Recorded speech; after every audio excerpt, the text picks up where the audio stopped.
With automatic onboarding on Retrospect Management Console, customers can quickly bring a new Retrospect Backup server online.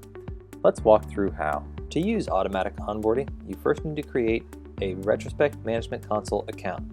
Once you've set that up and you've logged in, click on Settings.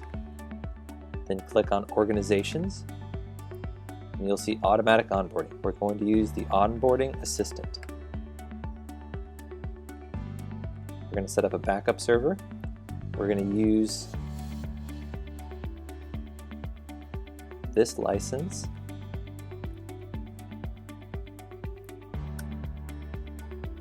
Great. Now we're going to download the installer and set that up. Great. We've downloaded the installer and we've unzipped it. The installer includes the license that we already typed in, as well as Management Console integration. So as soon as it launches, it'll talk to the Management Console under that organization. Let's do setup and walk through installing.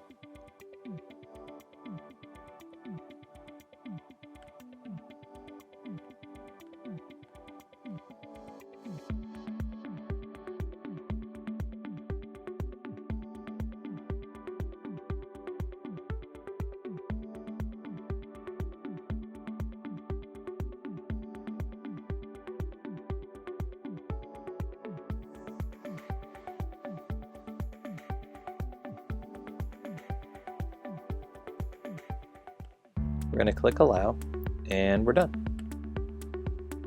Great, it's installed. Now let's launch it.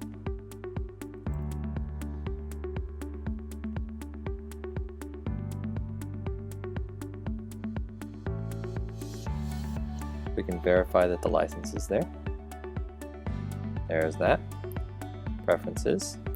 We see that the Management Console is integrated. So let's go check the Management Console.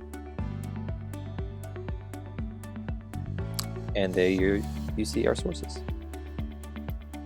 So the Retrospect engine is now communicating to the Retrospect Management Console on the Example Inc. account. Why do businesses choose Retrospect Backup? Protection against the unexpected.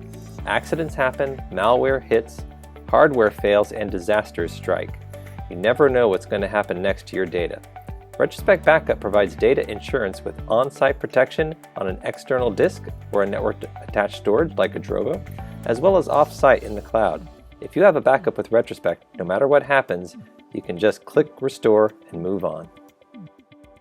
Retrospect, a store-centric company, provides data protection for businesses, protecting over 100 petabytes across 500,000 customers for over 30 years.